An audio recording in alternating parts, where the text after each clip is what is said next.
There's a conversation happening in the minds of men everywhere, a silent acknowledgement that rarely makes it past their lips. It's about you, the woman who has lived, loved, lost, and emerged stronger. The woman who knows herself in ways that youth could never comprehend. And what they think might surprise you because it contradicts almost everything society has told you about aging, desirability, and worth. Stay with me because what I'm about to reveal will change the way you see yourself and the way you understand the men around you. Welcome back to the Heart Code, where we decode the unspoken truths of human connection and relationship dynamics. I'm so grateful you're here today because this conversation is one that desperately needs to be had. Before we dive deep into this transformative topic, I want to ask you for a small favor. If this video resonates with you, if it shifts something in your perspective, or validates something you've always suspected, please hit that like button. It tells YouTube to share this message with more women who need to hear it. Drop a comment below sharing your thoughts or experiences. Your voice matters, and your story might be exactly what another woman needs to hear today. Share this video with the women in your life who deserve to know their true value. Subscribe to this channel and turn on notifications so you never miss insights that could transform your relationships and your life. And if you really want to support the work we do here, bringing you research-backed relationship wisdom, consider leaving a super thanks. It directly supports our ability to create more content like this for you. Now, let's talk about what's really going on in the minds of men when they encounter a woman who has accumulated years, wisdom, and self-knowledge. The first truth that men feel but rarely articulate is this: your confidence is intoxicating, and it terrifies them in equal measure. When a man encounters a woman who has lived enough life to know who she is, who has made mistakes and owned them, who has celebrated victories and remained humble, who has been broken and put herself back together, he experiences something primal and profound. Your self-assurance doesn't come from validation or approval. It comes from survival, from wisdom, from the deep knowing that can only be earned through years of experience. And men notice this. They feel it the moment you walk into a room. But here's what they won't tell you. This confidence that attracts them also challenges them. A younger woman might look to a man for direction, for validation, for a sense of identity. You don't. You already know who you are. You've already defined yourself outside of any relationship. And while this is incredibly attractive to emotionally mature men, it can be threatening to those whose sense of self depends on being needed in ways that have nothing to do with genuine partnership. The men who are drawn to you but won't admit it are often battling their own insecurity. They're asking themselves if they have enough to offer a woman who is already complete. They're wondering if they can match your emotional depth, your life experience, your hard-won wisdom. This creates a fascinating dynamic. The men who are truly ready for you, who have done their own inner work and achieved their own level of self-knowledge, find your confidence magnetic. They see it as an invitation to a relationship between equals, between two whole people choosing to share their lives, rather than two incomplete people trying to fill each other's voids. But the men who aren't ready for you will either avoid you entirely or attempt to diminish your confidence through subtle criticism, negging, or emotional manipulation. They'll project their insecurity onto you, suggesting you're intimidating or too independent or too set in your ways. What they really mean is that they feel inadequate in the presence of your wholeness. Understanding this gives you tremendous power. When a man seems put off by your confidence, he's telling you exactly who he is. He's showing you that he's not at your level of emotional development. And that's not your problem to fix. Your confidence isn't something to apologize for or diminish. It's a filter separating the men who are ready for authentic partnership from those who are still looking for someone to complete them or validate them or make them feel like a man. You are not an ego supplement. You are a complete person seeking another complete person. And the right man will feel that confidence and think, finally, someone who won't need me to be anything other than myself. The second unspoken truth is about your body, and it's going to contradict almost everything you've been told by a culture obsessed with youth. Men notice your body, yes, but not in the way you've been conditioned to believe.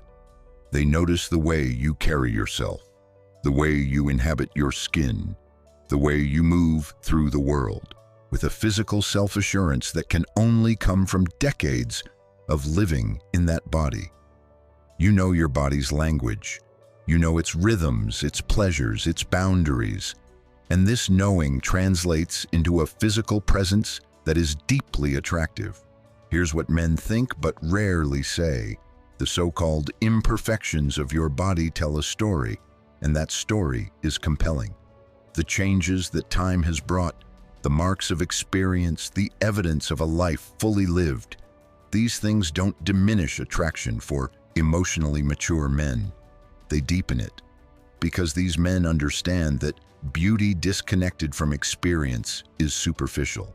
It's pleasant to look at, certainly, but it doesn't stir the soul the way authentic presence does.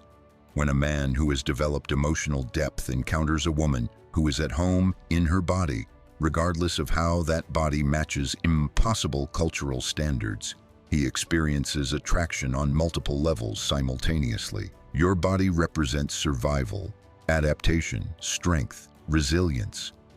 If you've given birth, your body tells the story of creation itself, of transformation, of sacrifice and power combined. If you've navigated illness or injury, your body tells a story of endurance and recovery.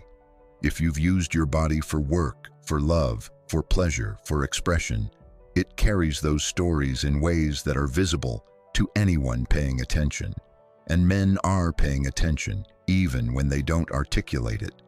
The men who openly prefer younger women are often doing so precisely because they're intimidated by the stories your body tells.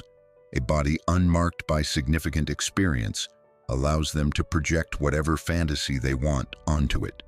Your body doesn't allow for that kind of projection. Your body asserts its reality, its history, its truth. And for men who are uncomfortable with reality, with history, with truth, your body becomes threatening. But for men who have reached a point in their own development where they value substance over fantasy, authenticity over projection, your body becomes incredibly compelling. There's also a specifically sexual dimension to this that men almost never discuss openly, especially not in mixed company. The truth is that many men find older women more attractive as sexual partners precisely because of the confidence and self-knowledge I mentioned earlier. A woman who knows her body, who can communicate her desires clearly, who has shed the insecurities and inhibitions that often come with youth, who approaches physical intimacy with both wisdom and playfulness. This woman offers an experience that simply cannot be replicated by someone still figuring out who they are sexually. Men know this, they feel it, they think about it, but admitting it publicly would contradict the cultural narrative that youth equals sexual desirability. So they keep this truth private, sharing it only in anonymous online forums or late-night conversations with trusted friends. They'll pursue younger women publicly while fantasizing about the older woman who knows exactly what she wants and isn't afraid to ask for it. This contradiction isn't your problem.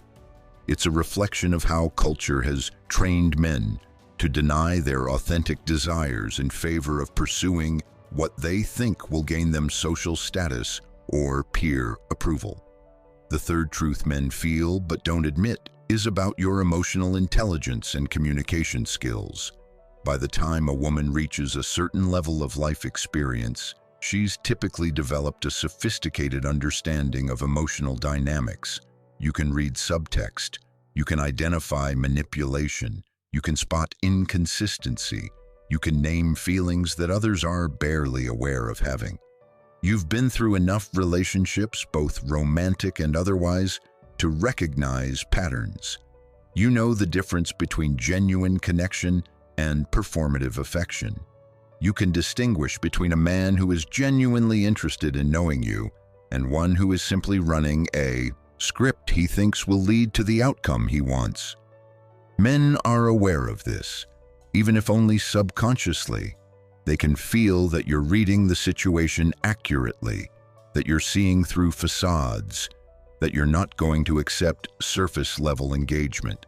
And this creates a very specific kind of pressure. With a younger, less experienced woman, a man can get away with emotional laziness.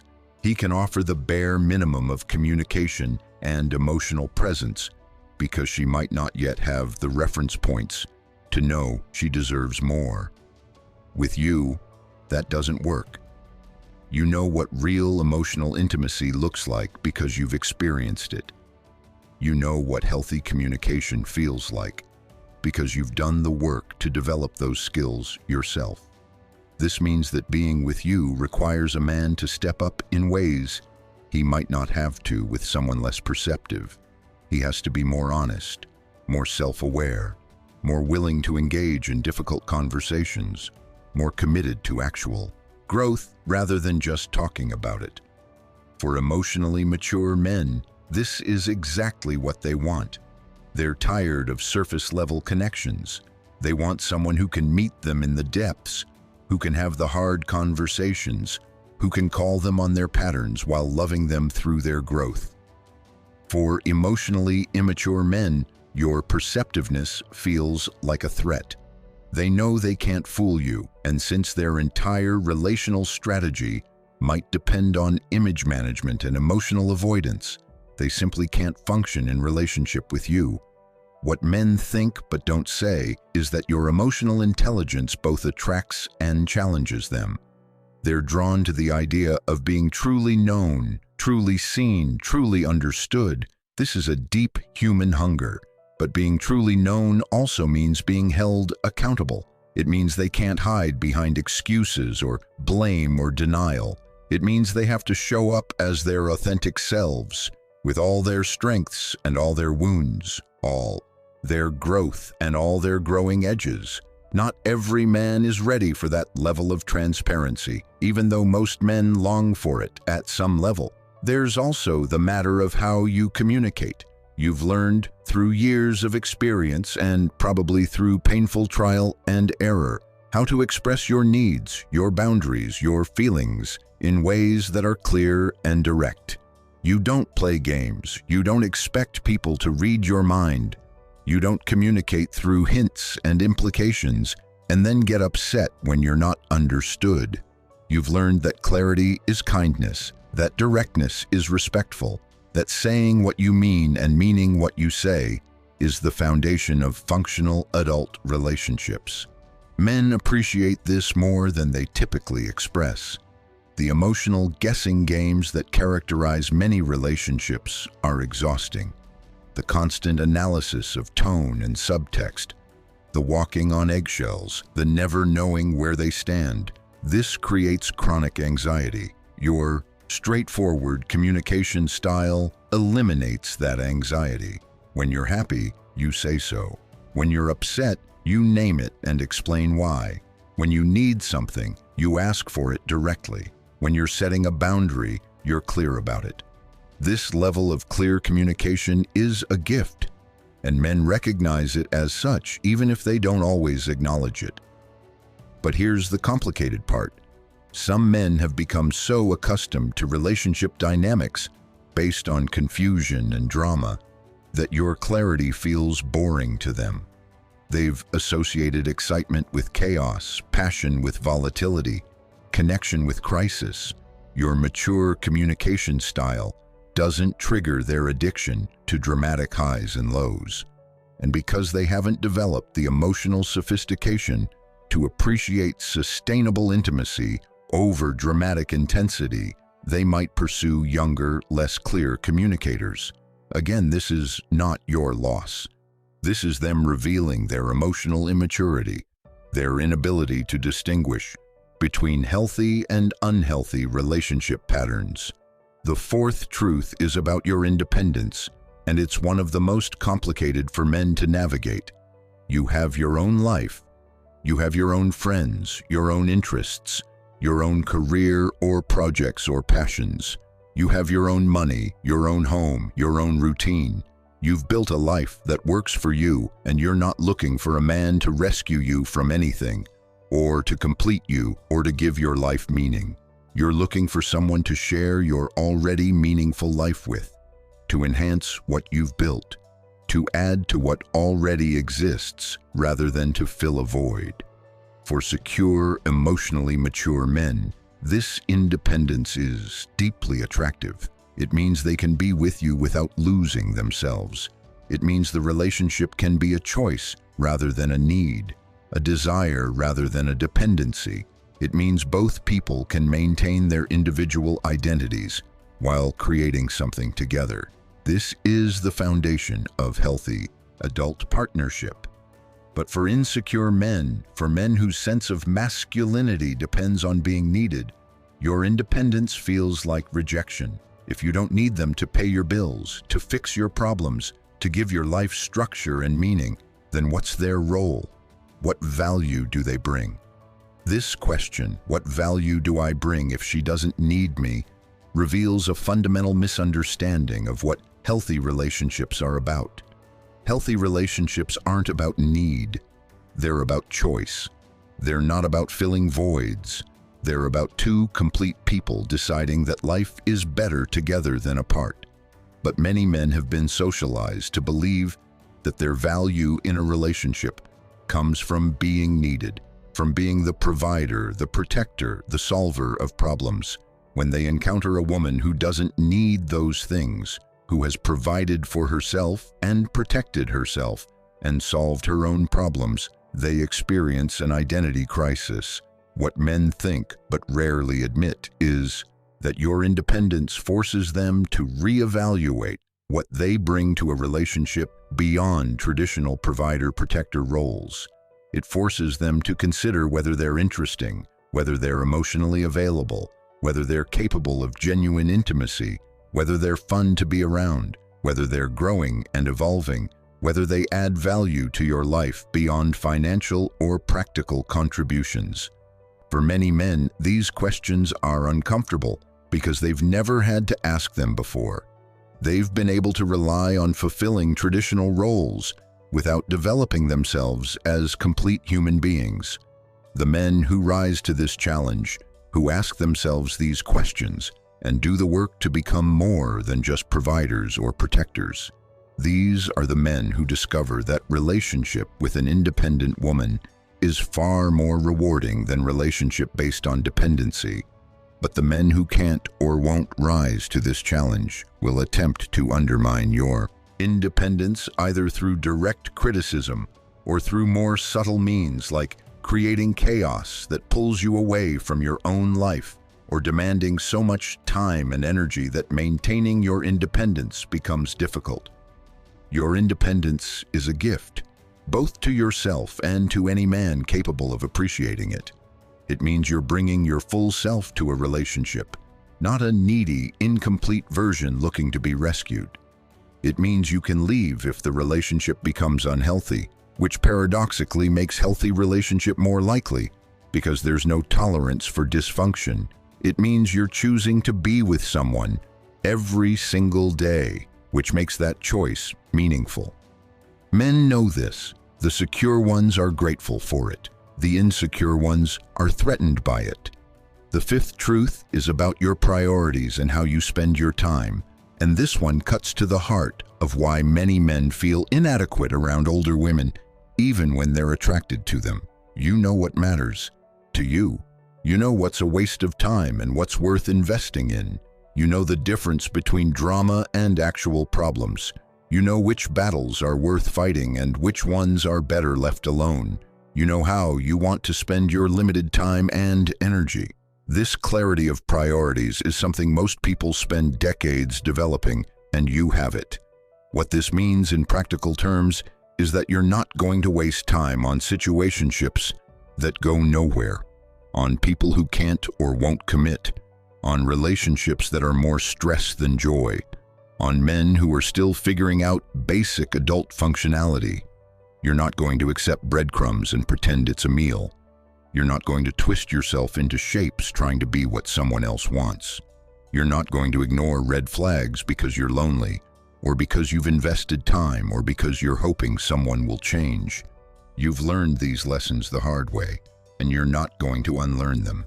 Men can feel this. They can feel that you're not going to tolerate nonsense, that you're not going to accept half-hearted effort, that you're not going to stick around while they figure out if they want to be with you. This creates pressure to show up fully or not at all. There's no middle ground with you. There's no stringing you along, no keeping you as an option while exploring other options, no having you on standby while they pursue someone else. You're too clear about what you want and what you won't accept for any of that to work. For men who are ready for commitment, who know what they want, who are prepared to invest fully in a relationship, this clarity is a relief. It eliminates game playing. It creates a clear path forward. It means everyone knows where they stand. But for men who are ambivalent, who want connection without commitment, who want the benefits of relationship without the responsibility, your clarity about your priorities is an obstacle. They can't manipulate you into accepting less than you deserve because you already know exactly what you deserve. What men think but don't say is that your well-defined priorities make them evaluate their own. If you're clear that you want a committed relationship, they have to decide if they want that too. If you're clear that you won't tolerate certain behaviors, they have to decide if they're willing and able to not engage in those behaviors. If you're clear about how you want to spend your time, they have to decide if they want to spend time that way too, or if they're incompatible with you. Your clarity forces decisions, and many men are deeply uncomfortable with making clear decisions, especially in the realm of relationships, where they've been taught that keeping options open is smart strategy. The sixth truth is about your past, your history, your accumulated experiences, and this might be the most surprising of all the truths I'm sharing today. Men think about your past more than you might imagine, but not in the way you might fear. Yes, some men are intimidated by the fact that you've had other relationships, other lovers, other lives before them. But many men, particularly those who have developed emotional maturity and self-security, find your history intriguing and even attractive. Your past is evidence that you're capable of connection, that you've been chosen before, that you're desirable, that you have experience navigating relationship dynamics. Here's what they think but rarely articulate. Your past gives you context. You can compare, you can evaluate. You know what good looks like because you've experienced it. You know what bad looks like because you've survived it. You're not going to be impressed by performance or showmanship or love bombing because you've seen those tactics before and you know they don't lead anywhere sustainable. You're going to be impressed by consistency, by integrity, by emotional availability, by genuine care demonstrated through actions over time. These are much harder to fake than the surface-level gestures that might impress someone with less experience. Men know this, and it creates a very specific kind of pressure. They know they're being compared to your past experiences, not in a competitive way necessarily, but in an evaluative way. They know you have standards based on real experience rather than fantasy. They know you won't be dazzled by the bare minimum. They know they have to bring their best selves to the table because you know what's possible in relationship, and you won't settle for less. For secure men, this is motivating rather than threatening. They want to be with someone who chooses them, knowing what else is out there, knowing what else is possible. They want to earn your respect and your affection through genuine connection rather than through manipulation or illusion. They want to be measured against your past and found worthy. This creates the conditions for them to show up as their best selves. For insecure men, Your history is threatening precisely because of this comparison factor. They're afraid they won't measure up. They're afraid you'll realize they're not as good as someone you've been with before. They're afraid that their performance, their techniques, their game won't work on someone who has seen it all before. So they might try to make you feel bad about your past, suggesting that you should have settled down earlier, or that your history makes you damaged or jaded or unable to bond. This is pure projection. What they're really saying is that your experience threatens their ego. There's also a very specific element here related to sexual history that men think about constantly but almost never discuss openly in respectful ways. The truth is that many men find women with sexual experience more attractive as partners, not less. The idea that men want inexperienced partners is largely a myth perpetuated by insecure men and patriarchal value systems. Secure men appreciate that you know what you like, that you can communicate it, that you're comfortable with physical intimacy, that you're not bringing shame or awkwardness or inexperience-based anxiety to the bedroom. But here's the complicated part. Men have been socialized to feel like they should be threatened by a woman's sexual history even when they're not. So even when a man finds your experience attractive, he might not admit it because doing so would contradict the cultural script he's supposed to follow.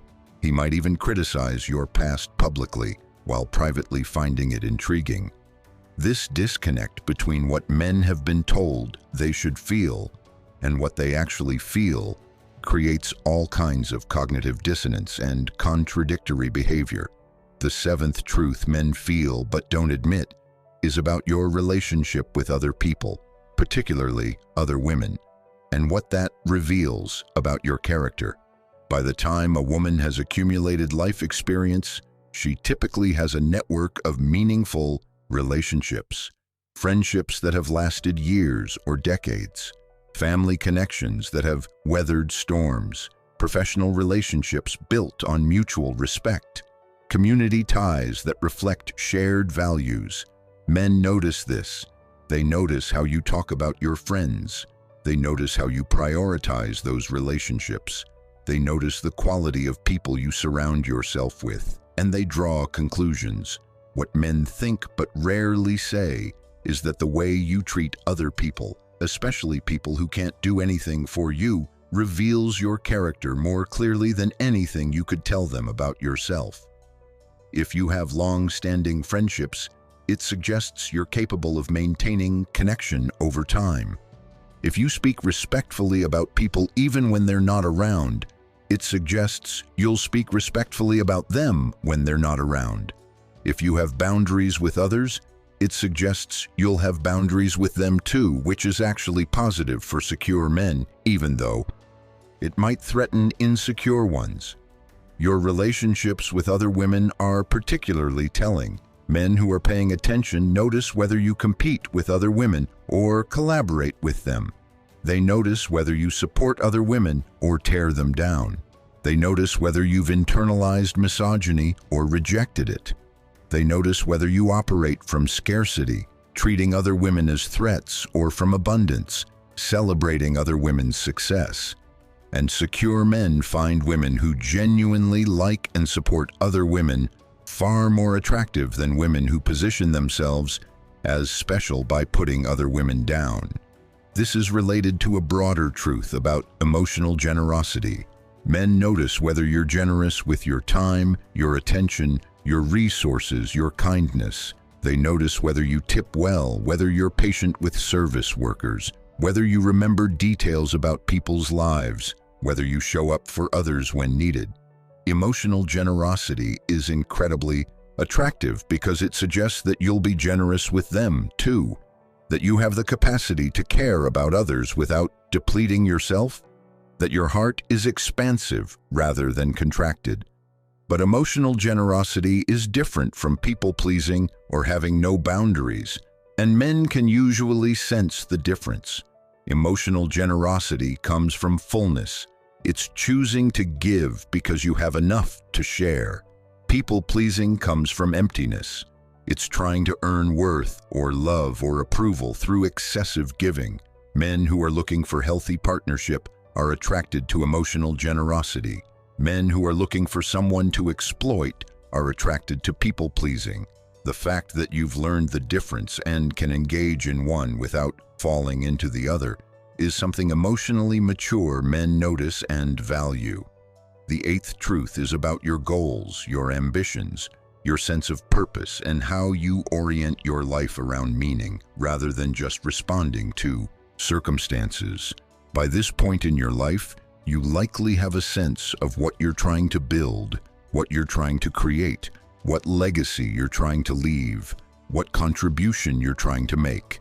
Maybe it's professional, maybe it's creative, maybe it's familial, maybe it's community-oriented, maybe it's spiritual, but you have something that organizes your time and energy around purpose, rather than just drifting through days reacting to whatever comes up.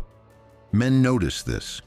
They notice that your life has direction, that you're moving towards something rather than just away from things you don't want. They notice that you make decisions based on your values and your vision rather than based on what others think you should do or what would be easiest. They notice that you're actively creating your life rather than passively receiving whatever life hands you. And this sense of purposefulness is deeply attractive to men who have also developed a sense of purpose in their own lives. What men think but rarely say is that your purposefulness gives them permission to be purposeful too. Many men have been taught that their purpose should revolve around career success and financial achievement, but they often have deeper, more meaningful purposes that they've suppressed because they didn't seem masculine enough or practical enough. When they encounter a woman who is openly pursuing purpose beyond conventional success metrics, it gives them permission to explore their own deeper purposes. Your example of living purposefully can be liberating for a man who has been living according to others' expectations. But there's a flip side to this. Your purposefulness also means you're not going to make a man the center of your universe. You're not going to abandon your goals to support his. You're not going to shrink your ambitions to make him feel more important.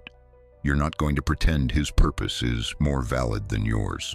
For secure men, this is ideal because it means you're both bringing your full selves to the relationship.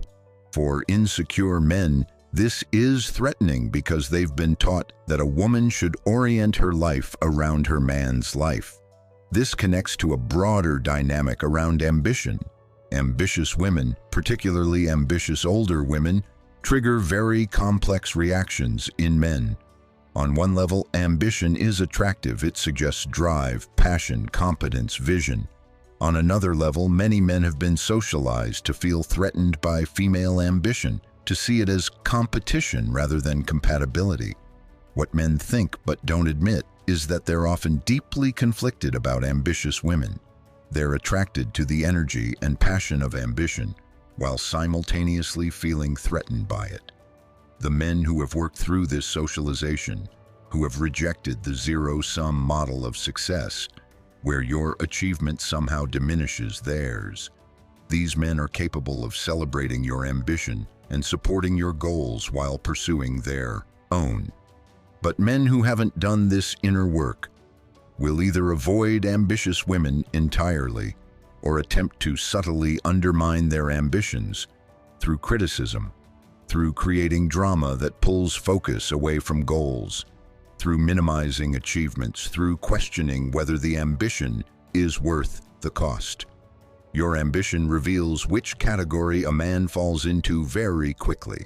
The ninth truth men feel but don't express is about your relationship with yourself, how you treat yourself, how you talk to yourself, how you care for yourself. Men who are paying attention notice whether you practice self-compassion or self-criticism. They notice whether you honor your own needs or constantly sacrifice them for others. They notice whether you speak well of yourself or constantly put yourself down. They notice whether you invest in yourself or see self-care as selfish. and they draw conclusions about what being in relationship with you would be like based on these observations. Here's what they think. But don't say, the way you treat yourself sets the standard for how others can treat you. If you treat yourself with respect, kindness, and care, you'll expect and require the same from others. If you neglect yourself, criticize yourself harshly, or deny your own needs, you'll likely accept similar treatment from others. Men who are looking for healthy relationship, notice whether you model healthy self-relationship. Men who are looking to exploit or manipulate, notice this too. But they're looking for the opposite. They're looking for women who don't value themselves highly, because those women are easier to control. Your self-relationship also reveals your level of self-awareness. By this point in your life, you likely know your patterns, your triggers, your wounds, your growing edges. You know what you're working on in yourself. You know where you still struggle. You can name your defenses and your vulnerabilities. This level of self-knowledge is rare and valuable. It means you can take responsibility for your part in relational dynamics rather than blaming everything on the other person. It means you can recognize when you're being reactive rather than responsive. It means you can apologize genuinely when you've messed up, because you can see your own behavior clearly. Men who have also developed self-awareness find this incredibly attractive because it means the relationship can be a space for mutual growth rather than mutual blame. It means conflicts can be productive rather than destructive. It means both people can own their stuff and work on themselves while supporting each other's growth. But men who lack self-awareness or who are heavily defended against it find your self-awareness threatening. Your willingness to look at yourself honestly highlights their unwillingness to do the same. Your ability to take responsibility highlights their tendency to blame. Your growth orientation highlights their stagnation. There's also something men notice about how you spend time alone, whether you're comfortable with solitude or constantly need external stimulation and validation. Women who have developed a rich inner life, who can enjoy their own company, who don't need constant entertainment or distraction or validation from others. These women are deeply attractive to secure men. It suggests emotional self-sufficiency. It suggests they won't be expected to be your only source of happiness or entertainment. It suggests you have depth, that there are layers to discover, that you're not presenting a surface-level personality designed to please. The 10th truth, and this one is profound, is about your wounds and your healing. You've been hurt. You've experienced loss, betrayal, disappointment, grief. You've been through relationship endings, deaths, failures, traumas, both large and small, and you carry those experiences with you. But here's what men notice. You also carry the evidence of your healing. You've done the work to process your pain rather than just numbing it or denying it. You've sought help when needed. You've learned from your experiences rather than just being victimized by them. You've integrated your wounds into your wholeness rather than letting them define you. What men think but rarely articulate is that your healed wounds make you both stronger and softer simultaneously. You're stronger because you know you can survive hard things. You've proven to yourself that you can endure and recover. This creates a core resilience that's palpable. But you're also softer because you've stayed open-hearted despite being hurt. You haven't closed yourself off completely. You haven't built walls so high that nothing can get in. You've maintained your capacity for trust, for vulnerability, for connection, even while being appropriately cautious and boundaried. This combination of strength and openness is rare. Many people choose one or the other. They either stay vulnerable but become brittle, getting hurt repeatedly because they never develop boundaries. Or they become strong but closed, protected but also isolated, unable to let anyone in. You've managed to be both strong and open, both boundaried and vulnerable. both protected and available. Men can sense this, even if they can't name it explicitly. For emotionally mature men, your healing journey is inspiring rather than concerning. It demonstrates emotional courage. It demonstrates commitment to growth. It demonstrates that you're capable of doing hard things for the sake of your well-being. For emotionally immature men, your wounds might seem like baggage, like damage, like complications they don't want to deal with. They want someone without a past, someone who won't trigger their own unhealed wounds, someone who won't require emotional depth or complexity. Again, this is them revealing their limitations, not you needing to hide your history. There's also something important here about how you talk about your past and your pain. Men notice whether you're stuck in victim narratives or whether you've moved into survivor and even thriver narratives. Victim narratives are about what was done to you, with you as a passive recipient of others' actions. Survivor narratives acknowledge what happened, but emphasize your agency, your choices, your strength in getting through it. Thriver narratives go further, showing how you've not just survived, but grown, how you've transformed your pain into wisdom, how you've used your experiences to become more compassionate, more aware, more fully yourself. Men who are looking for healthy partnership are attracted to survivor and thriver narratives. These narratives demonstrate resilience, growth, and emotional maturity. Men who are looking for someone to rescue or who want to position themselves as saviors are attracted to victim narratives. Understanding this helps you evaluate the kind of men you're attracting based on how you frame your own story. The 11th truth is about your femininity, and this one requires careful unpacking because femininity means different things to different people and has been weaponized in all kinds of harmful ways. What I'm talking about here is not performance femininity, not the aesthetic femininity that's about clothes and makeup and body hair removal and performing for the male gaze. I'm talking about essential femininity, the kind that's about embodiment, intuition, emotional fluency, relational awareness, creative power. You've likely settled into a relationship with femininity that feels authentic to you rather than performed for others. Maybe that means you wear makeup and dresses because you genuinely enjoy them. Or maybe it means you don't because you don't. Maybe that means you've leaned into traditionally feminine interests and aesthetics. Or maybe you've rejected them entirely. Whatever your relationship with femininity looks like, it's yours.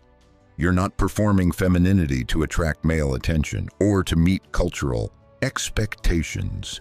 You're expressing your authentic self in whatever ways feel true. Men notice this authenticity. They can sense the difference between performed femininity and authentic self-expression. Performed femininity feels like a facade, like someone trying to be what they think men want rather than being who they actually are. Authentic femininity, whatever form it takes, feels real. It feels grounded. It feels like you're comfortable in your own skin and expressing yourself in ways that are true to who you are. What men think but don't say is that authentic femininity is far more attractive than performed femininity, even when performed femininity more closely matches cultural beauty standards or stereotypical feminine aesthetics. There's something compelling about a woman who knows who she is and expresses that without apology, regardless of whether that expression matches what she's supposed to be. This authenticity is magnetic because it's rare. Most people of all genders are performing versions of themselves designed to gain approval rather than expressing their authentic selves. But here's the complicated part. Some men have been so conditioned by cultural messages about what femininity should look like that they can't recognize or appreciate authentic femininity when it doesn't match those messages. They're looking for the performance because that's what they've been taught to value. For these men, your authentic self-expression might not register as feminine enough or attractive enough because it doesn't match the narrow template they've internalized. This is their limitation, not your failure. The men who are capable of appreciating authentic femininity in all its diverse forms are the ones who have questioned cultural conditioning, who have developed their own sense of what they find attractive, rather than just accepting what they've been told they should find attractive. These men recognize that femininity isn't a costume or a performance. It's a way of being in the world, and it expresses itself differently in different women based on their unique personalities, experiences, and choices. The 12th truth is about your standards and your boundaries and how you enforce them. You know what you will and won't accept in relationship. You know what behavior crosses lines for you. You know what your deal breakers are. And you're willing to walk away when those standards and boundaries are violated, even when walking away is hard, even when you have feelings for the person, even when you've invested time and energy. Men can sense this. They can sense that you're not bluffing when you state a boundary. They can sense that you mean what you say. They can sense that you'll follow through on consequences when boundaries are crossed. This creates very different relationship dynamics than when someone has boundaries but won't enforce them, or has standards but compromises them when tested. What men think but don't say is that you're firm. Boundaries make them feel safer, not more restricted. Boundaries create clarity. They eliminate the guessing game of trying to figure out what's okay and what's not. They create a clear framework within which connection can happen. For secure men, your boundaries are a gift because they know exactly where they stand, what's expected, what's acceptable, and what isn't. For insecure or manipulative men, your boundaries are obstacles because they can't engage in the kinds of behaviors they're accustomed to using in relationships. Your willingness to enforce your boundaries, including the ultimate boundary of leaving the relationship if necessary, paradoxically makes healthy relationship more possible. It means dysfunction won't be tolerated. It means both people have to show up with integrity. It means the relationship has to actually work for both people, or it won't continue. This creates pressure to maintain relationship health rather than allowing slow decay into dysfunction. But men also notice how you set and enforce boundaries.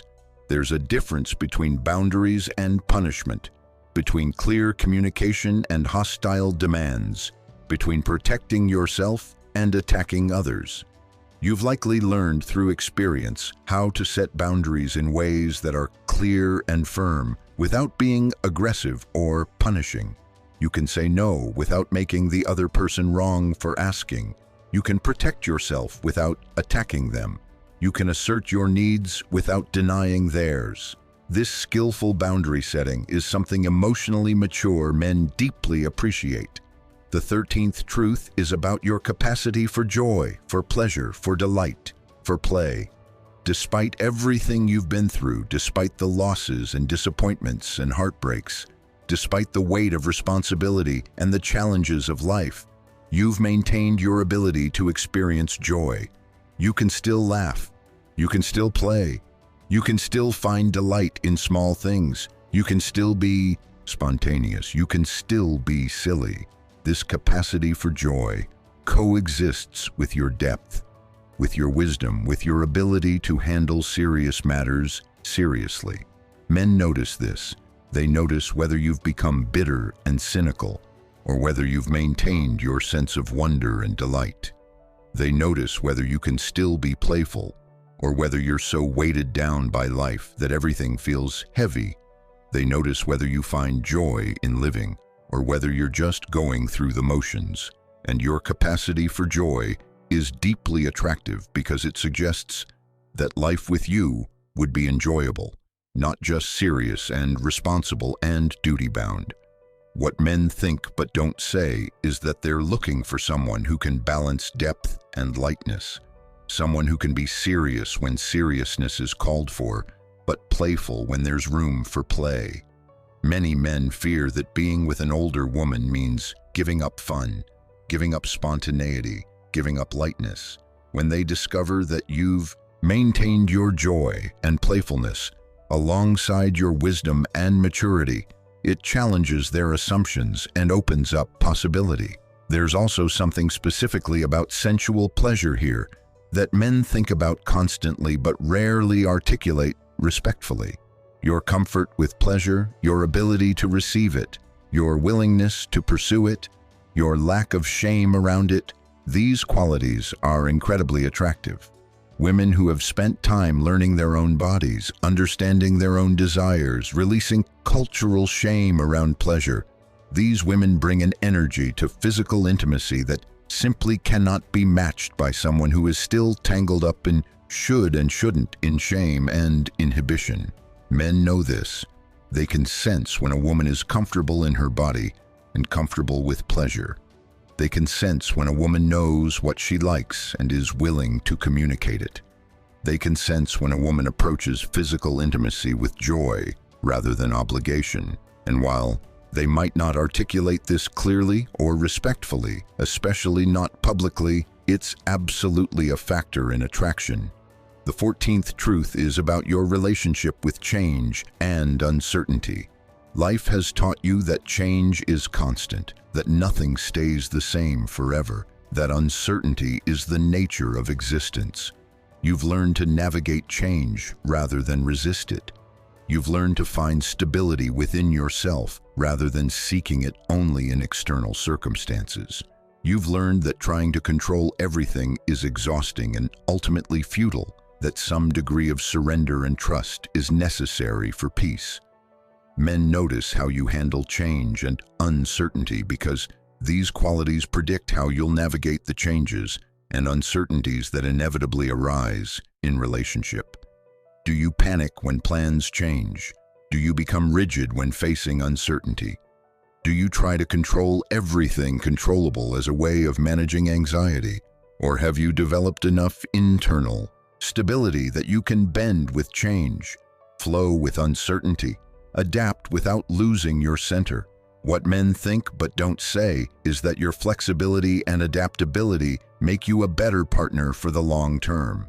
Relationships go through seasons. People go through changes. Life circumstances shift.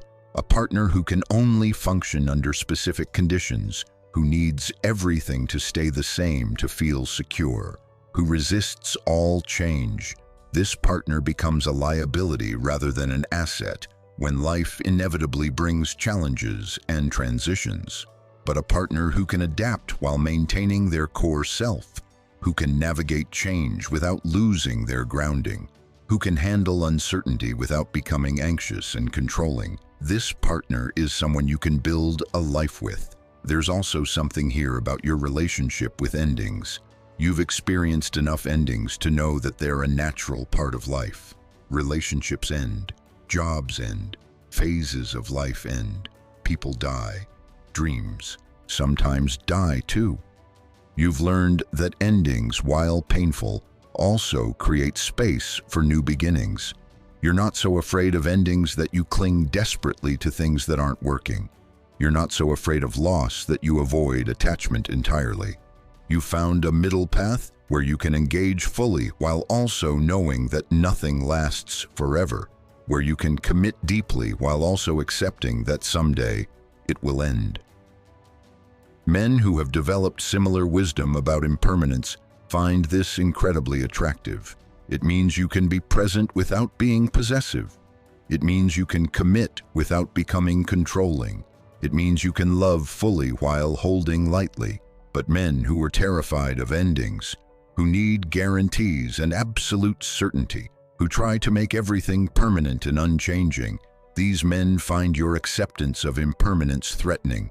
They want you to promise forever, to guarantee nothing will change, to commit to absolute certainty, and you know better than to make promises no one can keep.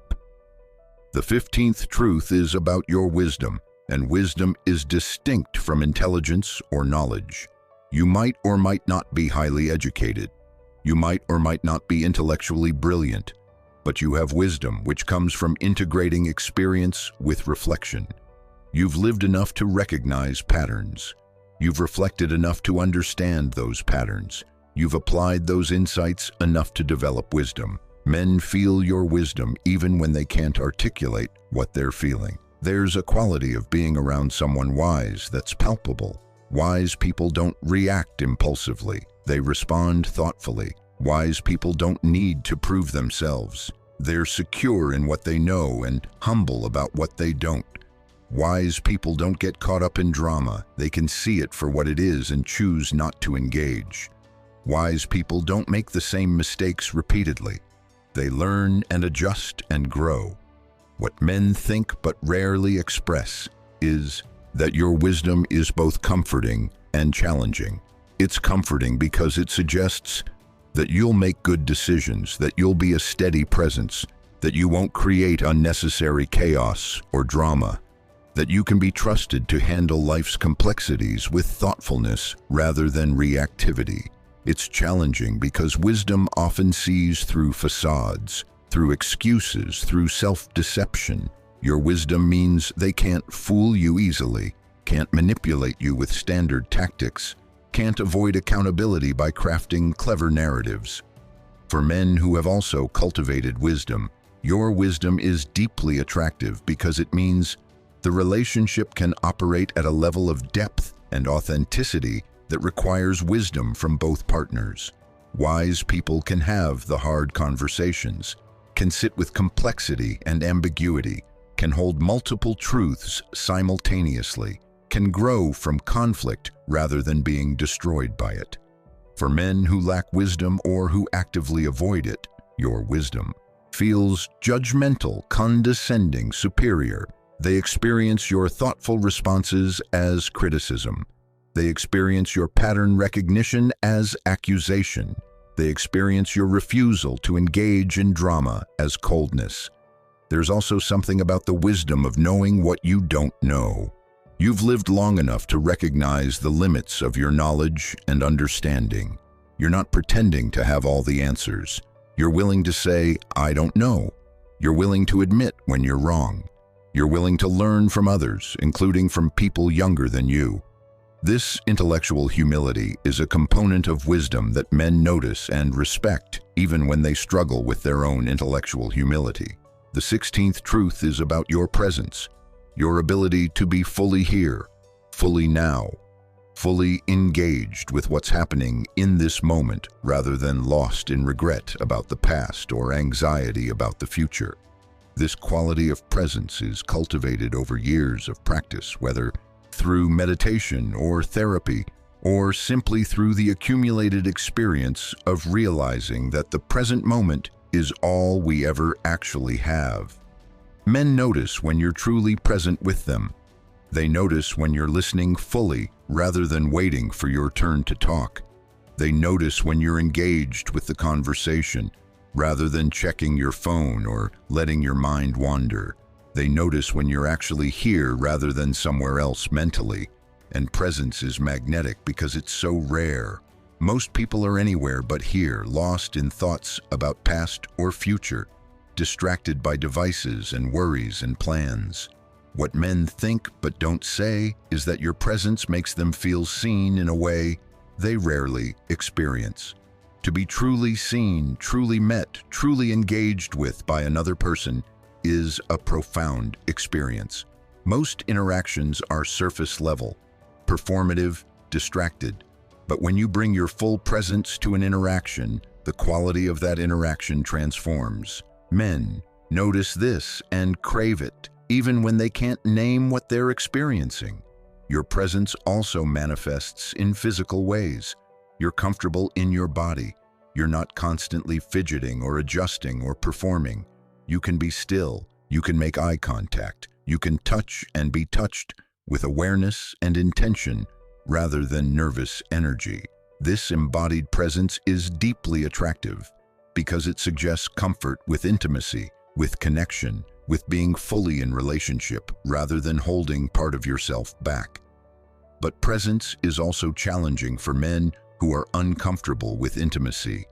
Your presence invites them to be present too, and many men have learned to avoid presence through constant distraction, through staying busy, through keeping things surface level.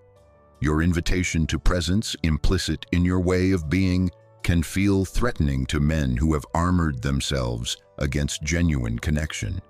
The 17th truth is about your relationship with your own femininity and sexuality on your own terms, which is related to but distinct from the earlier point about femininity. You've likely come to terms with your sexual self in ways that integrate pleasure, boundaries, desire, and self-respect. You know that your sexuality is yours, not something that exists for someone else's consumption or validation. You know that you can experience and express sexual desire without it defining your worth or identity. You know the difference between empowered sexual expression and performing sexuality for validation. Men can sense this integration. They can sense when a woman is comfortable with her sexuality versus when she's performing it, when she's owning her desires versus when she's seeking validation through sexual attention, when she's expressing herself versus when she's trying to prove something. An integrated sexuality is far more attractive than performative sexuality because it's authentic and grounded. What men think but rarely articulate is that your sexual self-possession is both incredibly attractive and somewhat intimidating.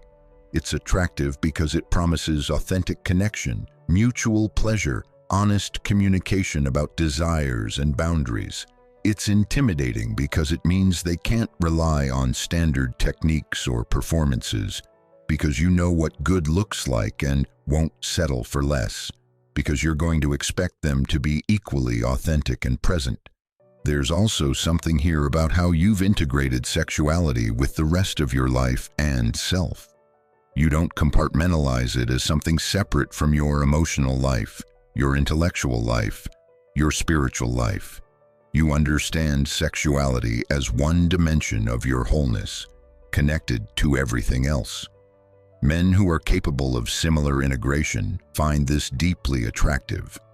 Men who compartmentalize sex as something separate from emotion and connection, who can't integrate their sexual selves with their emotional selves, find your integration challenging.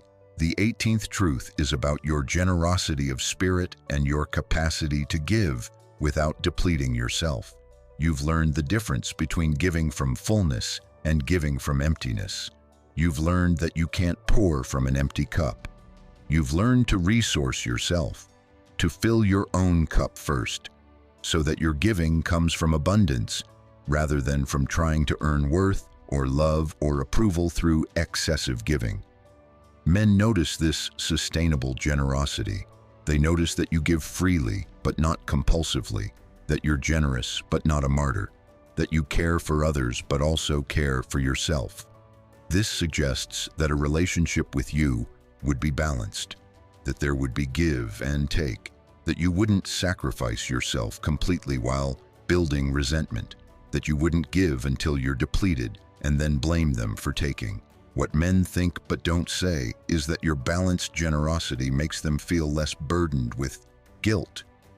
Many men have been in relationships with women who give compulsively, who sacrifice everything, who never say no, who meet every need, and then eventually burn out and blame the man for taking too much. The guilt and confusion around this dynamic, where a woman offers everything and then resents the man for accepting, is exhausting and crazy-making. Your clear boundaries around giving, your willingness to say no when you need to, your insistence on mutuality rather than one-sided sacrifice, these qualities prevent that dynamic from developing. There's also something about emotional generosity specifically. You're generous with empathy, with compassion, with understanding, with forgiveness when it's earned. But you're not generous with tolerance for disrespect, for dishonesty, for cruelty, for manipulation. You can hold space for someone's humanity, while also holding them accountable for their behavior. This nuanced emotional generosity is something mature men deeply appreciate, because it creates safety to be human, to be imperfect, to make mistakes, while also maintaining standards for how people treat each other. The 19th truth is about your relationship with power, both your own power and the power dynamics in relationship. You've likely spent years learning to own your power rather than giving it away. You've learned that being powerful doesn't mean being dominating or controlling. You've learned that you can be powerful and vulnerable simultaneously, that power and openness aren't opposites. You've learned to use your power in service of what you value, rather than in service of ego or image. Men feel your power. They feel that you're not diminishing yourself to make them feel bigger. They feel that you're not playing small or playing dumb. They feel that you know your worth and you're not negotiating on it. And secure men find this incredibly attractive because it means they don't have to manage your self-esteem for you. They don't have to constantly reassure you of your worth. They don't have to shrink themselves to make you feel adequate. What men think but don't express is that your comfort with your own power challenges them to be comfortable with theirs. Many men have confused power with domination, strength with control. Your modeling of power as grounded self-possession rather than control over others invites them to reconsider their relationship with power. For men who are doing their own growth work, this is a gift. For men who are invested in power over rather than power with, your power is threatening. There's also something about how you navigate power dynamics in relationship. You're not trying to have all the power. You're not trying to dominate or control, but you're also not giving all your power away. You're seeking equity, mutuality, shared power, where both people have agency and influence and voice. This commitment to balanced power dynamics is attractive to men who want partnership rather than either domination or submission. The 20th truth is about your standards for how you want to be treated and your unwillingness to accept less. You know you deserve respect. You know you deserve kindness. You know you deserve honesty. You know you deserve effort. You know you deserve someone who is excited to be with you, not someone who is settling for you or keeping you as an option while they look for something better. And you're willing to be alone rather than accept treatment that doesn't meet your standards. Men can sense this. They can sense that you have options, not necessarily specific other men waiting in the wings, but the option of being happily single, the option of walking away from anything that doesn't serve you. They can sense that you're not desperate, not needy, not willing to accept scraps. And this creates a very specific kind of pressure. They have to actually earn access to you through consistent good treatment, or you'll remove yourself from the situation. What men think but rarely articulate is that your high standards make them step up their game in ways they wouldn't otherwise. When a man knows that a woman will accept low-effort, inconsistent behavior, disrespect, or half-hearted commitment, there's no incentive for him to do better. But when he knows that you'll walk away from anything less than what you deserve, suddenly there's incentive to show up fully, to treat you well, to be consistent and honest and respectful. Your standards don't just protect you, they also call men to be better versions of themselves. The 21st truth is about your vision for your life and your unwillingness to compromise that vision for a relationship. You have a sense of what you're building, where you're going, what kind of life you want to create. And while you're open to sharing that life with someone, you're not willing to abandon your vision to fit into someone else's vision. You're looking for someone whose vision is compatible with yours, not someone whose vision you'll adopt as your own. Men notice this clarity of vision. They notice that you're not floating, waiting for someone to give your life direction and meaning. They notice that you have your own path and you're inviting them to walk alongside you rather than asking them to lead or expecting to follow. For secure men with their own clear vision, this is ideal because it means you can build something together while maintaining your individual purposes. For men without clear vision, or for men who need to be in control of the vision, your clarity is threatening. What men think but don't say is that your vision for your life forces them to clarify their own vision. Many men drift through life without clear intention, reacting to circumstances rather than actively creating their lives. Your purposefulness highlights their lack of purpose. Your intentionality highlights their lack of intention. And while this can be uncomfortable, it's also an invitation to step into more conscious living. The 22nd truth is about your relationship with vulnerability, which is complex because vulnerability has been weaponized against women in so many ways. You've learned that vulnerability is not the same as weakness. You've learned that you can be vulnerable without being a victim. You've learned that authentic vulnerability, shared in appropriate contexts with trustworthy people, deepens connection. But you've also learned that vulnerability shared indiscriminately or with untrustworthy people creates danger. Men notice your discerning vulnerability. They notice that you don't share everything with everyone. They notice that you're assessing trustworthiness before opening up. They notice that your vulnerability is a gift you offer, not a strategy for manipulation or a compulsive pattern. And for men who have earned your trust, your willingness to be vulnerable with them is incredibly meaningful. What men think but rarely express is that your vulnerability gives them permission to be vulnerable too. Many men have been socialized to avoid vulnerability at all costs, to see it as weakness, to hide anything that might make them seem less than invulnerable. When they encounter a woman who can be strong and vulnerable, who can be powerful and open, who demonstrates that vulnerability is actually a component of strength rather than its opposite, it creates space for them to access their own vulnerability. But there's a timing and discernment piece here that's crucial.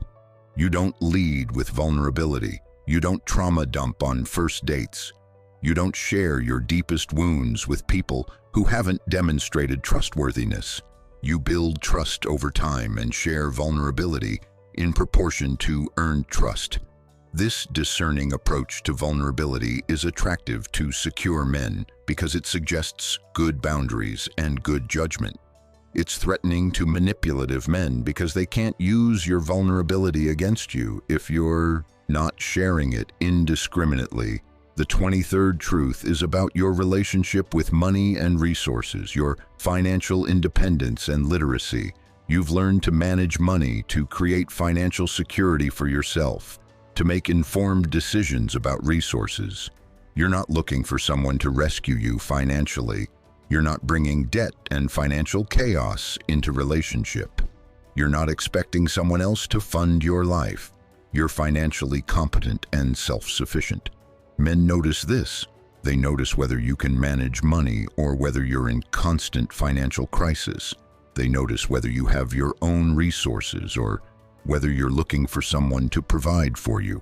They notice whether you're financially literate or financially naive. And your financial competence is attractive to secure men because it suggests you're a functional adult who can be a true partner in building a life together. What men think but don't say is that your financial independence removes a huge source of potential power imbalance and resentment from relationship.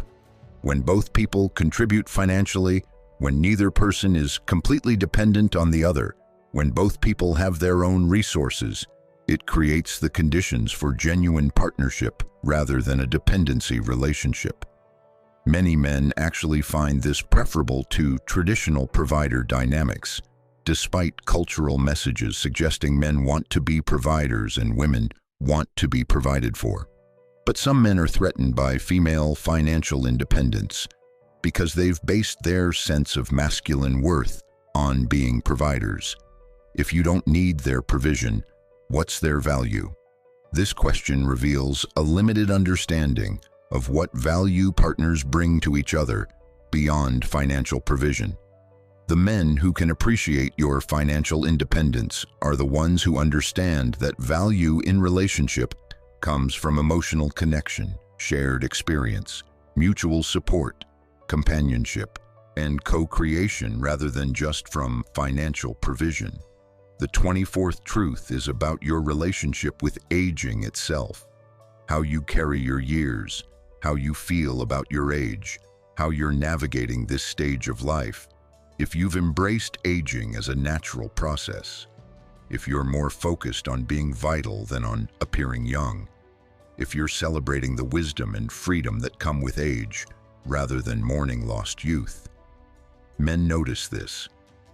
Your comfort with your age is deeply attractive because it suggests comfort with reality, with authenticity, with being who you actually are, rather than trying to be who you used to be or who you think you should be. What men think but rarely articulate is that your comfort with aging gives them permission to be comfortable with their own aging. Men are bombarded with messages about aging too, about needing to stay young and virile and powerful. When they encounter a woman who is at peace with aging, who demonstrates that value doesn't diminish with age, who shows that desirability doesn't require youth, it challenges their internalized beliefs and creates space for a different relationship with their own aging. But there's a cultural pressure here that's worth naming. Society tells women that their value decreases with age, while telling men that their value increases with age. This creates all kinds of dysfunction in how age gaps are perceived and navigated. The truth is that both men and women can increase in value with age if they're using those years to grow, to learn, to develop wisdom and character and depth. Your demonstration that age brings value rather than diminishes it challenges cultural narratives and attracts men who have also rejected those narratives. The 25th truth is about your capacity for forgiveness, alongside your unwillingness to tolerate repeated violations. You can forgive genuine mistakes. You can have compassion for human imperfection. You can give second chances when they're earned through changed behavior.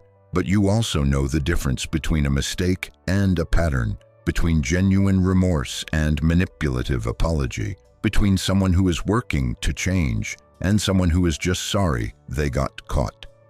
Men notice this balance. They notice that you're not holding grudges over minor infractions, that you're not keeping score, that you're not punishing them for mistakes.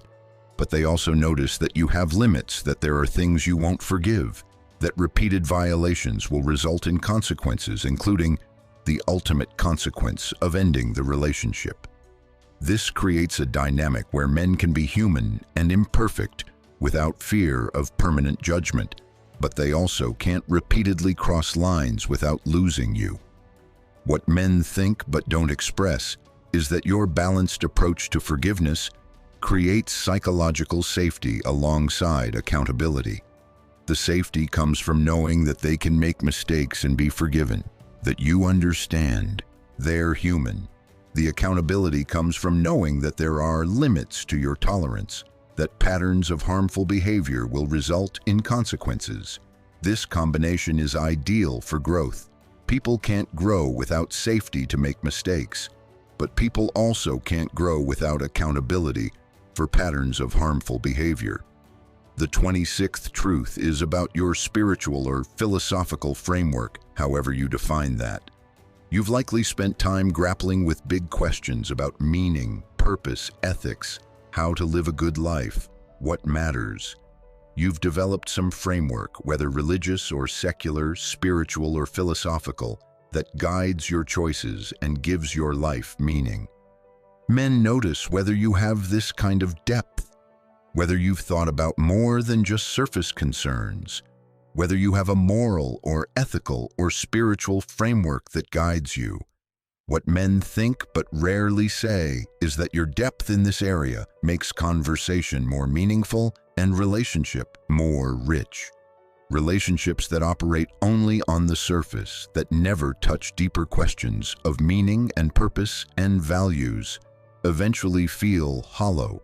The ability to have conversations about what matters, about how to live, about what gives life meaning. These conversations create intimacy of a different quality than surface-level interaction. But your depth in this area can also be threatening to men who avoid these questions, who stay busy and distracted to prevent having to think about meaning and purpose and mortality and values. your willingness to sit with existential questions, to grapple with complexity, to hold uncertainty about ultimate things. This can be uncomfortable for men who need simple answers or who avoid the questions altogether. The 27th truth is about your relationship with pleasure, beauty, sensuality, aesthetics, and how you cultivate those experiences in your life. You know that pleasure is not frivolous, that beauty feeds the soul, that sensory experiences matter, that creating an aesthetic life is worthwhile. You might create beauty in your home, in your appearance, in your creative work. You might cultivate pleasure through food, through nature, through art, through physical experiences. Whatever form it takes, you've maintained connection to pleasure and beauty as important dimensions of being alive. Men notice this cultivation of beauty and pleasure in your life. They notice your home, your style, your choices about how you engage with the sensory world, and they notice that this cultivation isn't about impressing others or meeting external standards. It's about feeding your own soul, about creating a life that feels good to live, about surrounding yourself with beauty and pleasure because you value those things. What men think but don't say is that your cultivation of beauty and pleasure suggests that life with you would be sensual and rich and aesthetically pleasing. It suggests you know how to create environments that feel good, experiences that are pleasurable, moments that are beautiful. For men who have also learned to value these things, your aesthetic sensibility is deeply attractive. For men who are completely disconnected from sensory pleasure and beauty, who live purely functional lives, your cultivation of these things might seem frivolous or wasteful. The 28th truth is about your relationship with your own anger and how you express and channel it. You've learned that anger is information. It tells you when boundaries have been crossed, when values have been violated, when something is unjust. You've learned to feel anger without being controlled by it, to express anger without being destructive, to channel anger into constructive action rather than either suppressing it or exploding with it. Men notice how you handle anger, both your own and theirs. They notice whether you can express upset without attacking, whether you can be angry about specific behavior without making global character assassinations, whether you can fight fair. They notice whether anger terrifies you into submission or whether you can stand in it while remaining connected to yourself and to them. What men think but rarely articulate is that your healthy relationship with anger makes conflict less terrifying. Many men have experienced women's anger as punishing, manipulative, or overwhelming. They've experienced silent treatment, explosive rage, passive aggression, or character attacks. Your ability to express anger clearly and directly about specific behavior, to own your anger as your experience rather than making it all about what they did wrong, to stay connected even in anger. This transforms conflict from something to avoid at all costs into something that can actually strengthen connection. The 29th truth is about your legacy orientation, how you think about what you'll leave behind, what impact you want to have, what you want to be remembered for. You're not just living day to day, you're considering the larger arc of your life, the contribution you want to make, the values you want to embody, the influence you want to have. This legacy orientation might express itself through parenting, through creative work, through community involvement, through mentoring, through any number of channels. But you're thinking beyond just your immediate comfort and pleasure. Men notice this legacy orientation because it suggests depth of character and commitment to something beyond yourself. It suggests you're not going to make choices purely based on what's easiest or most immediately gratifying. It suggests you have integrity, that you're trying to live according to values that matter to you, that you're building something meaningful. What men think but don't say is that your legacy orientation invites them to consider their own legacy. Many men reach a certain age and realize they've been drifting, accumulating experiences and possessions without necessarily building anything meaningful or lasting. Your clear sense of what you're trying to create and contribute can be inspiring and challenging simultaneously. It invites them to live more intentionally, more purposefully, more in alignment with their deepest values. The 30th and final truth I want to share with you today is perhaps the most important. Men notice, feel, and think about your completeness, your wholeness, the fact that you are not a half seeking another half, but a whole person seeking another whole person to share life with. This is perhaps the most attractive quality of all, and it's the one that most clearly separates emotionally mature men from emotionally immature ones. You're not looking for someone to complete you because you're already complete. You're not looking for someone to fix you because you've done your own healing work. You're not looking for someone to give your life meaning because you've created meaning for yourself. You're not looking for someone to make you happy because you've learned that happiness is an inside job. You're looking for someone to share your already whole, already meaningful, already joyful life with. You're looking for companionship, partnership, shared adventure, mutual support. But you're not looking for salvation or completion or identity. Men who are also whole recognize and appreciate your wholeness. They understand that the best relationships aren't about two halves making a whole, but about two wholes choosing to build something together while maintaining their individual wholeness. They understand that the neediness inherent in seeking completion through another person creates toxic dependency dynamics.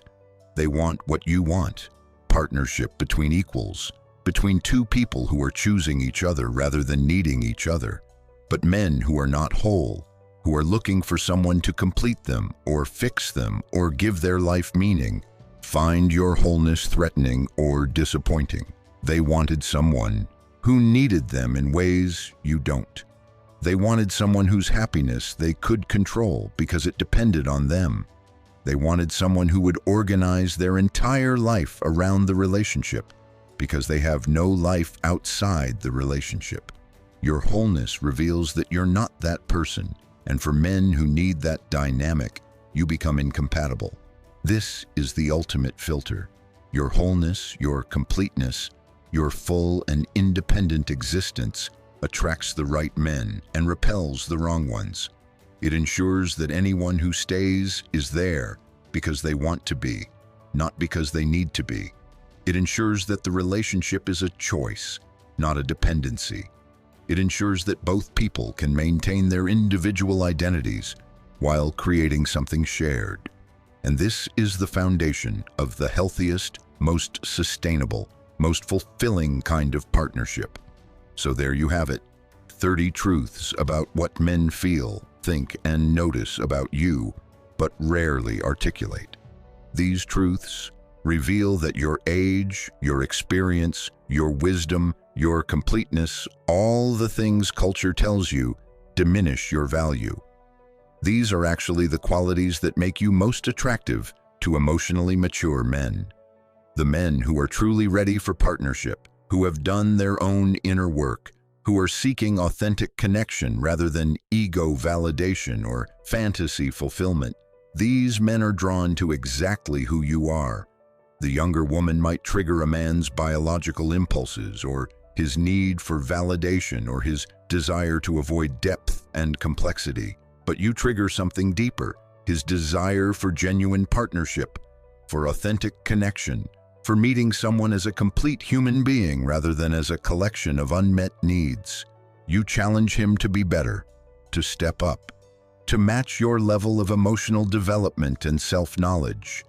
And the men who can rise to that challenge discover that relationship with you is richer, deeper, more satisfying, more sustainable than anything they've experienced before.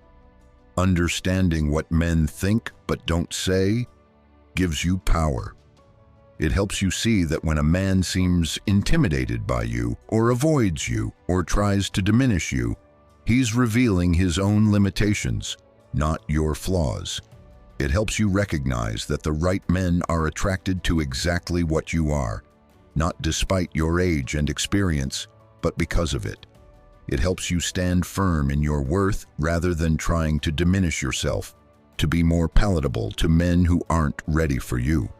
The cultural narrative that women lose value with age is not just wrong, it's backwards for emotionally mature men. You gain value, you gain depth, you gain wisdom, you gain self-knowledge, you gain all the qualities that make for genuine partnership rather than superficial connection. And the men who have also developed these qualities recognize and appreciate this. So stop apologizing for your age. Stop trying to hide your experience. Stop diminishing your wisdom. Stop playing small to make insecure men feel bigger. The right men don't want you smaller. They want you exactly as you are, in all your powerful, wise, experienced, complete glory. They want a partner, not a project. They want an equal, not a dependent. They want someone who challenges them to grow, not someone who allows them to stagnate. Before you go, I want to ask you one more time. If this message resonated with you, if it shifted something in how you see yourself or understand men's attraction to you, please hit that like button right now.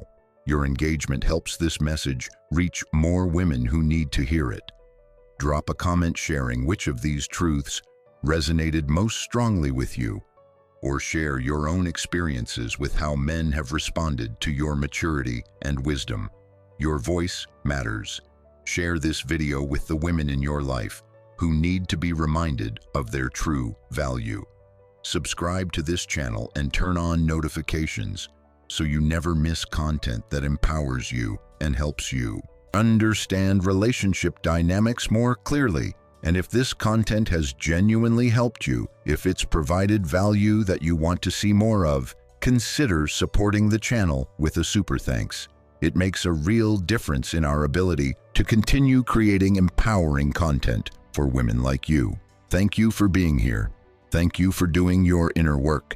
Thank you for becoming the woman you are with all your wisdom and strength and experience. Thank you for not settling for less than you deserve.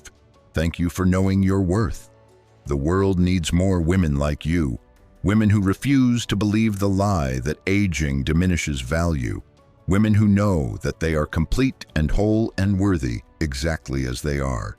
Keep shining, keep growing, keep knowing your worth, and remember, the right man will see it, feel it, and value it, even if he struggles to put it into words.